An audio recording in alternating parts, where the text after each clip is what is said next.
Question ఏమో అడిగారు. అదే అంటే మీరు అమ్మాయిలాగా ఆ! రావడానికి ఎట్లా అయితే పర్మిషన్ అన్న? అయితే నేను 20 ఇయర్స్ అప్పుడు నేను ఇట్లా కన్వర్ట్ అయిపోవడం జరిగింది. ఇక నాకు చిన్నప్పటి నుంచి అమ్మవారు లెక్క ఉండాలి, ఒక రూపం ఆ తల్లి లెక్కనే ఉండాలి అన్న ఒక భావన, ఒక సంకల్పం గట్టిగా నిర్ణయం అయిపోయిందనమాట. ఇట్లా కన్వర్ట్ అయిపోయినా. ఓకే. అంటే ఇంట్లో వాళ్ళు ఒప్పుకున్నారా? అంటే ఇట్లా నేను చేంజ్ అవుతా అంటే? లేదు లేదు, ఓకే. ఒప్పుకోలేదు వాళ్ళు అసలు.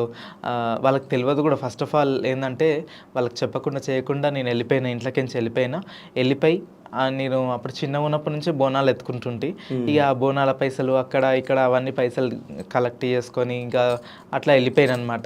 వెళ్ళిపోయి ఇంక వచ్చిన తర్వాత ఇంకా చాలా వరకు అయితే చాలా బాధపడ్డారు, ఏడ్చిర్రు మా అమ్మ నాన్న గిట్లా చాలా బాధపడ్డారు.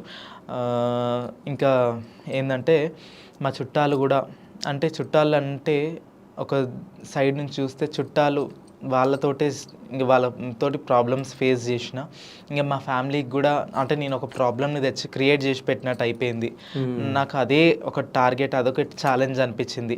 లేదు మన జీవితాలు, మన బతుకులు మన ఇట్లా ఉండొద్దు, మారిపోవాలి అన్నట్టుగా కూడా సంకల్పం చేసుకొని నేను నా అంతలు నేను ఒక క్రియేట్ అంటే ఇట్లా అంటే నేను ఇట్లా బతకాలి, నేను ఇట్లా నర్వస్గా ఫీల్ కావద్దు, నేను డౌన్ అయిపోవద్దు, మనకున్నాడు అమ్మవారు ఉన్నది అండ్ వెంట స్వామి మల్లన్న స్వామి ఉన్నాడు అని చెప్పి ఒక ధైర్యము సంకల్పంతో ముందుకు వెళ్ళడం జరిగింది.